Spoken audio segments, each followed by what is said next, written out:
Gaza, Lebanon, Syria എന്നിവിടങ്ങളിൽ Israel ആക്രമണം അഴിച്ചുവിട്ടതുപോലെ തന്നെ യമനിലും ഇപ്പോൾ സൈനിക ഓപ്പറേഷൻ നടത്തുവാനാണ് ഇസ്രായേലിന്റെ സുപ്രധാന നീക്കം.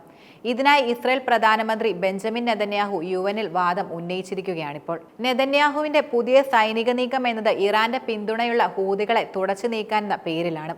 ഹൂതികളെ ഭീകര സംഘടനയായി പ്രഖ്യാപിക്കണമെന്ന ആവശ്യവും ഇസ്രായേൽ ഇപ്പോൾ ഉന്നയിക്കുകയുണ്ടായി. ഇസ്രായേൽ യമനിൽ സൈനിക നടപടിക്ക് സജ്ജമാകുന്നത് പ്രധാനമായും ട്രംപ് അധികാരമേൽക്കുന്ന സാഹചര്യത്തിൽ മേഖലയിലെ സങ്കീർണമായ സൈനിക നീക്കങ്ങൾക്ക് അമേരിക്കയുടെ പിന്തുണയും സഹായവും ലഭിക്കുമെന്ന പ്രതീക്ഷയിൽ കൂടിയാണ്. ഹമാസ്, ഹിസ്ബുള്ള എന്നിവരുടെ അവസ്ഥ തന്നെയായിരിക്കും ഹൂതികൾക്ക് നേരിടേണ്ടി വരികയെന്നതാണ് ഇസ്രായേൽ ഉയർത്തുന്ന പ്രധാന ഭീഷണി. പവർ പ്ലാന്റുകളും സന വിമാനത്താവളത്തിലെ എയർ ട്രാഫിക് കൺട്രോൾ ടവറുകളും തുറമുഖങ്ങളും എന്നിങ്ങനെ ഇസ്രായേൽ അവരുടെ വ്യോമാക്രമണത്തിൽ തകർക്കുകയുണ്ടായി.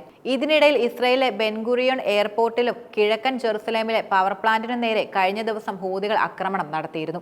ഇസ്രായേലിനെതിരായ ഹൂതികളുടെ ആക്രമണം ഇറാന്റെ ഒരു മാസ്റ്റർ പ്ലാനിന്റെ ഭാഗമായിരുന്നു എന്ന തരത്തിലും $1.2 ബില്യൺ വാർഷിക ബജറ്റുള്ള സംഘടന സുയസ് കനാൽ തടയുകയാണെന്നും യുഎനിലെ ഇസ്രായേൽ അംബാസിഡർ ഡാനി ഡനോൺ വ്യക്തമാക്കി രംഗത്തെത്തിയിരുന്നു. എന്നാൽ ഹൂതികളുടെ ആക്രമണത്തെ അപലപിച്ച് സുരക്ഷാ കൗൺസിൽ അംഗങ്ങളെ യമനിൽ സിവിലിയന്മാർക്കെതിരായ ഇസ്രായേലിന്റെ ക്രൂരമായ അതിക്രമങ്ങളെക്കുറിച്ചും പറയുകയുണ്ടായി.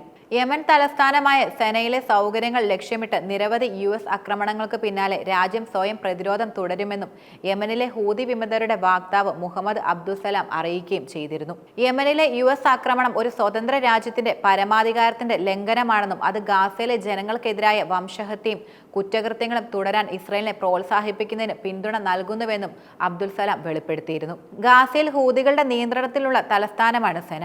അവിടെയുള്ള യമനിലെ തീരപ്രദേശങ്ങളിൽ തിങ്കൾ ചൊവ്വ ദിവസങ്ങളിൽ ആക്രമണം നടത്തിയതായി US സൈന്യം അറിയിക്കുകയുണ്ടായി. അമേരിക്ക യമനിൽ ഒന്നിലധികം തവണ വ്യോമാക്രമണം നടത്തിയതായി റിപ്പോർട്ടുകൾ സൂചിപ്പിക്കുന്നത്. യമനിൽ ഉന്നം വെച്ച് ഹൂതികളായിരിക്കുമെന്നാണ് പെന്റഗണിന്റെ റിപ്പോർട്ട്. ഡിസംബറിന്റെ തുടക്കത്തിലാണ് ഇസ്രായേലിന് നേരെ ഹൂതികൾ ബാലിസ്റ്റിക് മിസൈൽ ആക്രമണം പ്രധാനമായും നടത്തിയിരുന്നത്.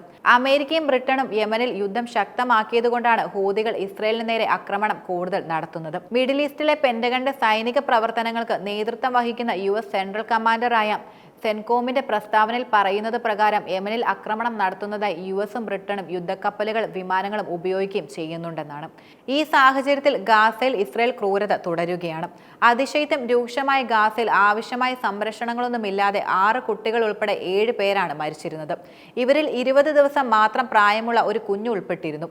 അത് തീർത്തും വേദനാജനകമായ സംഭവമായിരുന്നു. ഭക്ഷണവും അടിസ്ഥാന സൗകര്യങ്ങളുമില്ലാതെ താൽക്കാലിക ക്യാമ്പുകളിൽ കഴിയുന്ന മനുഷ്യരെ മരണത്തിന്റെ വക്കിലേക്ക് എത്തിക്കുകയാണ് ഈ യുദ്ധങ്ങൾ. കൊടും തണുപ്പുള്ള കാലാവസ്ഥ മാത്രമല്ല അവിടെ, മറിച്ച് അതിശക്തമായ മഴ ഗാസയിലെ ജനജീവിതം കൂടുതൽ തകർക്കുകയാണ്.